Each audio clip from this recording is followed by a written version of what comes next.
কয়েকদিন আগে আমরা চলে গিয়েছিলাম বং পিৎজাতে 399 বুফেটা ট্রাই করতে। অ্যাম্বিয়েন্স কিন্তু ভীষণ সুন্দর, বড় বড় ঝাড়বাতি, ফোয়ারা, তার সাথে এরকম রাজাদের আমলের স্টাইলে একটা লুক দেওয়ার চেষ্টা করা হয়েছে। বড় বড় ওয়াল পেন্টিং, পুরনো দিনের একটা ধাঁচের আনার চেষ্টা করা হয়েছে। আশা করি তোমাদের অ্যাম্বিয়েন্সটা ভালো লাগবে। খাবারে ছিল টস্ট স্যালাড, 3 রকমের স্টার্টার, গ্রিন চাটনি, চিকেন বিরিয়ানি, 2 রকমের ভেজের আইটেম, প্লাস তার সাথে kulcha, egg fried rice, chicken দো পেঁয়াজা, চিকেন মেন কোর্সের আরও একটা আইটেম ছিল উইথ আইসক্রিম। আইসক্রিমটা যথারীতি বুঝতেই পারছো এখানে সার্ভ করা নেই, যেহেতু গলে যাবে বলে। সবার খাওয়া শেষ হলে তারপর ওনারা টেবিলে আইসক্রিমটা সার্ভ করছিলেন। আমাদের খাবার পরিমাণ দেখতেই পাচ্ছ, যথেষ্ট অল্প অল্প করে নিয়েছি আমরা। খাবার ওয়েস্টেজ করার কিন্তু চার্জ এখানে 200 রুপিস রাখা হয়েছে, তো প্লিজ কেউ খেতে গেলে খাবার ওয়েস্ট করো না। স্টার্টার আমার 3 রকম স্টার্টারের মধ্যে 3টেই যথেষ্ট ভালো লেগেছে। চিকেন টিক্কাটা সব থেকে ভালো ছিল, ফিশ আর তন্দুরি আলুটাও যথেষ্ট ঠিকঠাক ছিল।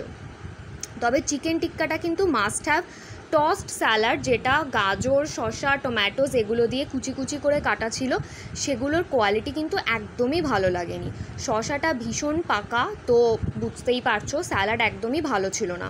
গ্রিন চাটনি দিয়ে কিন্তু স্টার্টারগুলো যথেষ্ট ভালো লেগেছে খেতে। এরপর আমরা চলে যাব মেন কোর্সে। মেন কোর্সের রিভিউটা একটু তোমাদের সাথে করে দিই, তবে অবশ্যই আর একবার বলবো চিকেন টিক্কাটা আমার বেস্ট লেগেছে। মেন কোর্সের মধ্যে এগ ফ্রাইড রাইস আর চিকেন দো পেঁয়াজার কম্বোটা জাস্ট হিট ছিল। এই দুটো যদি তোমরা যেদিনকে খেতে যাবে সেদিনকে থাকে ডিশের মধ্যে, অবশ্যই ট্রাই করো। চিকেন এগ ফ্রাইড রাইসটা কিন্তু ভীষণ ভালো খেতে, যেরকম অথেন্টিক চাইনিজের একটা স্মেল পাই আমরা খাবার দাবারে, একদম সেই লেভেলের ফ্রাইড রাইসটা করেছিল। তার সাথে চিকেন দো পেঁয়াজাটা তো অসাধারণ কম্বো লাগছিল। চিকেন যথেষ্ট সফট, প্রপার মশলা দিয়ে একদম সুন্দর করে বানিয়েছে। এরপর আমি করব চিকেন বিরিয়ানি রিভিউটা। না, কাঁটা চামচ দিয়ে চিকেন বিরিয়ানি খাইনি, আফটার অল আমি বাঙালি, তো হাত দিয়েই খাবো না। আলু ছিল, চিকেন ছিল, যথেষ্ট ভালো খেতে ছিল।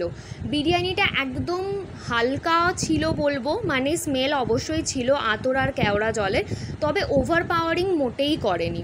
প্রপারলি চিকেনটা কুকড হয়েছে, আমরা লেগ পিস নিয়েছিলাম। ওভারঅল আমার বিরিয়ানিটা ভীষণ ভালো লেগেছে। মানে ঠিক করে বলতে গেলে যেরকম পাড়ার দোকানে খুব কম প্রাইসে আমরা বিরিয়ানি খেয়ে সন্তুষ্ট থাকি, একদম সেই গ্রাউন্ড লেভেলের বিরিয়ানিটা ছিল। তো বিরিয়ানিটা অবশ্যই ট্রাই করো, খুব ভালো লাগবে আশা করি তোমাদের খেয়ে। এরপর আমরা কুলচার ভেজিসগুলো ট্রাই করব। কুলচাটা কেন লাস্টে ট্রাই করেছি বলে দিই, কারণ আমরা সেদিনকে সবার ফার্স্ট কাস্টমার ছিলাম। কুলচাটা তখন ওরা বুফেতে সার্ভ করেনি, তাই আমরা লাস্টে এটা ট্রাই করেছি। কুলচা কিন্তু ভীষণ সফট ছিল, একটু টানতেই ছিঁড়ে গেছিলো।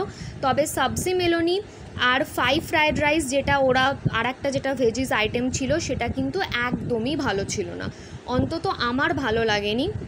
তোমাদের কেমন লাগবে প্লিজ কমেন্ট করে জানিও। এরপর যথারীতি আইসক্রিম আর ওপরে একটু চকলেট সস দিয়ে সার্ভ করে দিয়েছিল। রিভিউটা কেমন লাগলো